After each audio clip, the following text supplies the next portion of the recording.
इस लेक्चर में हम चैप्टर 12 एक्सरसाइज 12.5 के क्वेश्चन नंबर 6 एंड 7 को डिस्कस करेंगे। ट्रिग्नोमेट्रिक इक्वेशंस हैं। सबसे पहले आप इस चीज़ को रिवाइज कर लें कि फर्स्ट क्वाड्रेंट में साइन, कोसेक, कॉस, सेक, टेन, कॉट सब पॉजिटिव होते हैं। सेकंड क्वाड्रेंट में साइन और कोसेक की वैल्यूज़ पॉजिटिव हैं। थर्ड क्वाड्रेंट में टेन या कॉट की वैल्यू पॉजिटिव है और फोर्थ क्वाड्रेंट में कॉस या सेक की वैल्यू पॉजिटिव है। सेकंड पॉइंट, जो भी आप एंगल फाइंड आउट करेंगे इक्वेशन से, फर्स्ट क्वाड्रेंट में आप उसी वैल्यू को कंसिडर करेंगे। सेकंड क्वाड्रेंट में पाई माइनस एंगल के ज़रिए वैल्यू फाइंड आउट करेंगे। थर्ड क्वाड्रेंट में पाई प्लस एंगल के ज़रिए वैल्यू फाइंड आउट करेंगे और फोर्थ क्वाड्रेंट में 2 पाई माइनस एंगल के ज़रिए वैल्यू फाइंड आउट करेंगे।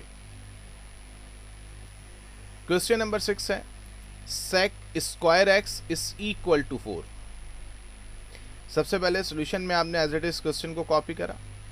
क्योंकि सेक पे स्क्वायर है तो हमने taking square root on both side करा, तो ये सेक स्क्वायर रूट से कैंसिल हो गया, तो सेक एक्स बचेगा और 4 का रूट 2 आता है प्लस माइनस के साथ। अब आपको एक बात पता होनी चाहिए कि हम सेक को कन्वर्ट करेंगे कॉस में, जो कि रेसिप्रोकल है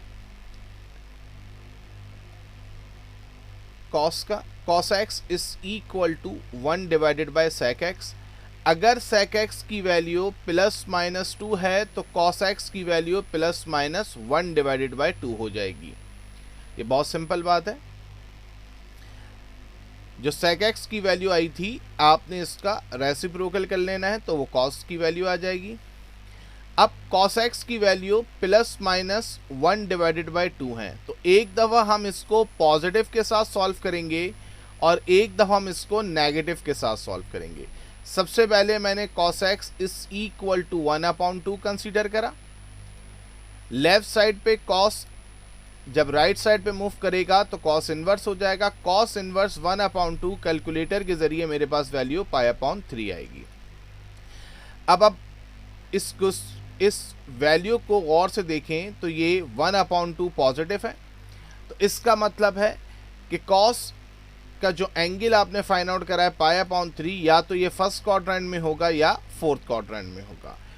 और आपको अभी हमने स्टार्ट में रिवाइज कराया था कि जो एंगल आता है फर्स्ट क्वाड्रेंट में वही एंगल होता है, यानी कि x इज इक्वल टू π/3, और फोर्थ क्वाड्रेंट में 2 पाई माइनस एंगल करते हैं। एंगल आपके पास π/3 आया, तो फोर्थ क्वाड्रेंट में आप 2 पाई माइनस π/3 करेंगे।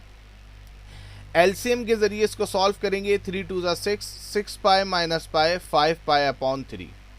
ये आपके पास वैल्यूज आ गई। जैसे आपने cos x को पॉजिटिव 1/2 से सॉल्व करा, ऐसे ही cos x को माइनस 1/2 से सॉल्व करेंगे।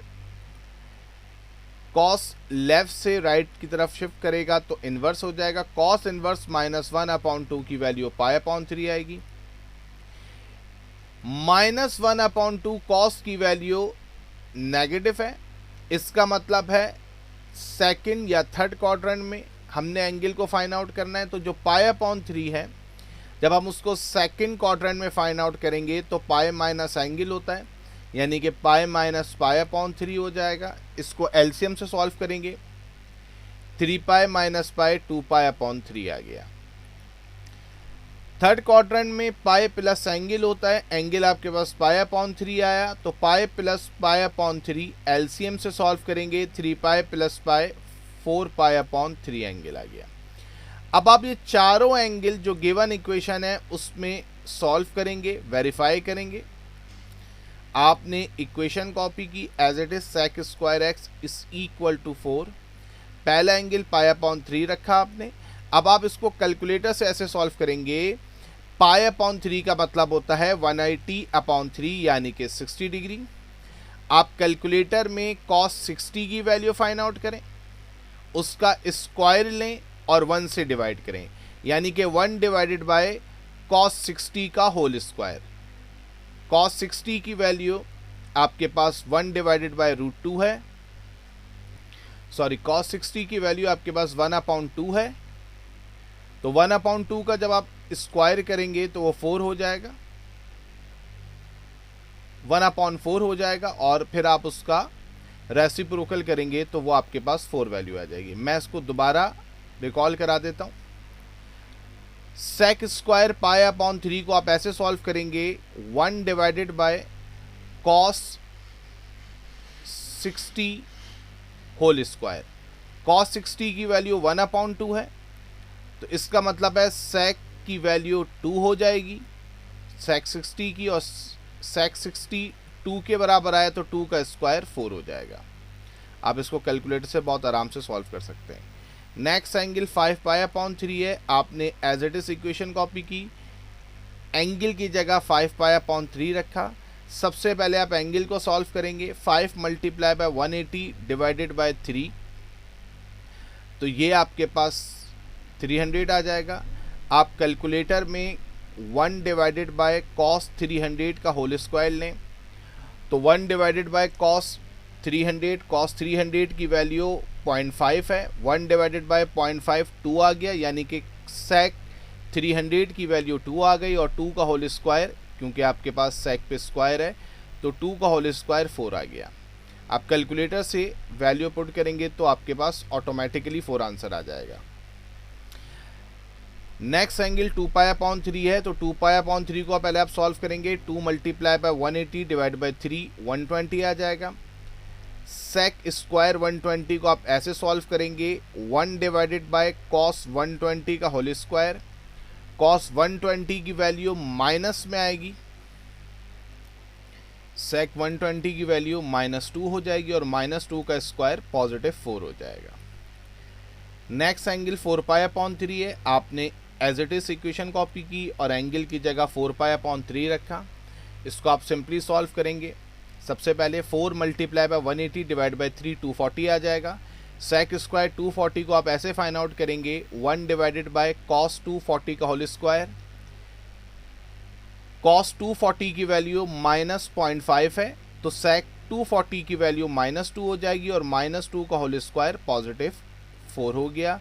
आप देख लें चारों एंगल इक्वेशन से वेरीफाई हो गए। आप सॉल्यूशन सेट में मेंशन कर देंगे, पाई अपॉन 3 प्लस 2n पाई, 5 पाई अपॉन 3 प्लस 2n पाई, 2 पाई अपॉन 3 प्लस 2n पाई, 4 पाई अपॉन 3 प्लस 2n पाई। अब हम नेक्स्ट क्वेश्चन की तरफ मूव करते हैं। क्वेश्चन नंबर 7 है,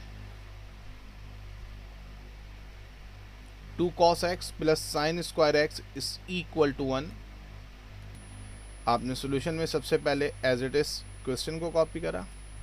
अब याद रखिएगा, इस इक्वेशन में हमारे पास 2 डिफरेंट ट्रिग्नोमेट्रिक फंक्शन है, एक cos x है और एक साइन स्क्वायर x है। तो हमें दोनों को एक फंक्शन में पहले लाना है ताकि हमारे लिए सॉल्व करना आसान हो। या तो cos x को साइन में लेकर आए या साइन को cos में लेकर आए।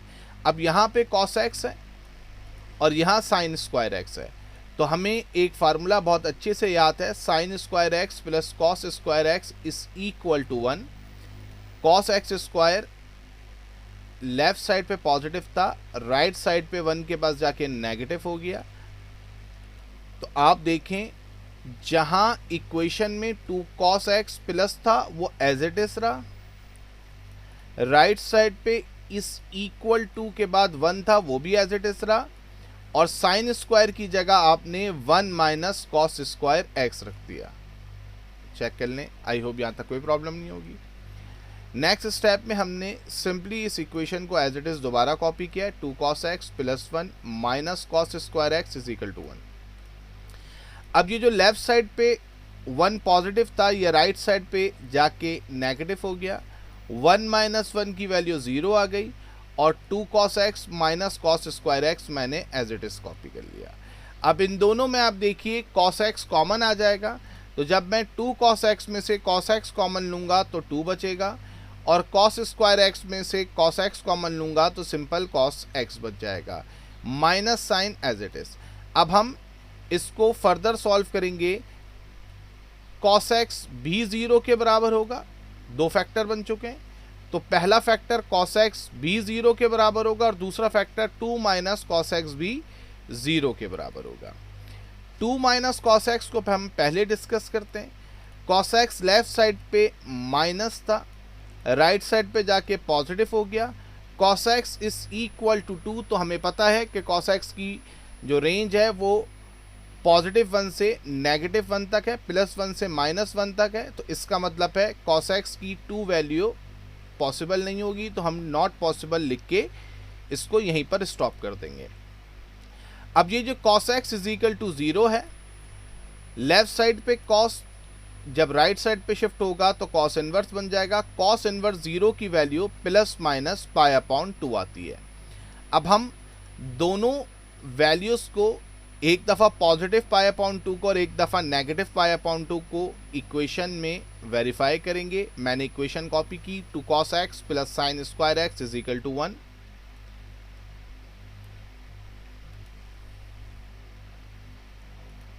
एंगल x की जगह π/2, एंगल x की जगह π/2, तो आप चेक कर लें। 2 cos π/2 plus sin² π/2 is equal to 1।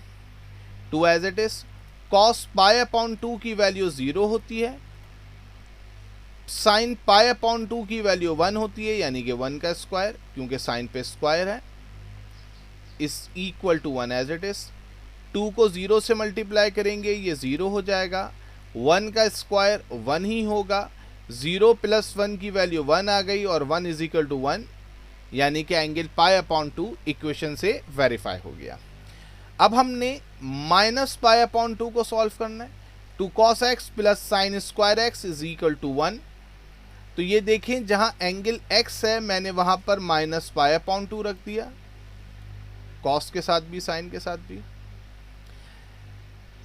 cos -π/2 की वैल्यू 0 है, sin -π/2 की वैल्यू के ऊपर स्क्वायर है। sin -π/2 की वैल्यू -1 आएगी और साइन पे स्क्वायर था तो वो स्क्वायर एज इट इज रहेगा। 2 को 0 से मल्टीप्लाई करेंगे, ये 0 होगा और -1 का स्क्वायर +1 हो जाएगा। 0 + 1 1 आ जाएगा, 1 इज इक्वल टू 1, यानी कि हमारे पास दोनों एंगल इक्वेशन से वेरीफाई हो गए। सॉल्यूशन साइड में लिख देंगे, π/2 + 2nπ -π/2 + 2nπ। All natural numbers belongs to integers आपने क्वेश्चन 7 में भी मेंशन कर दिया और यही बात आपने सॉल्यूशन में क्वेश्चन नंबर 6 में भी मेंशन कर दी थी। All natural numbers belongs to integers. ये क्वेश्चन 6 है, आप इसको चेक कर लें।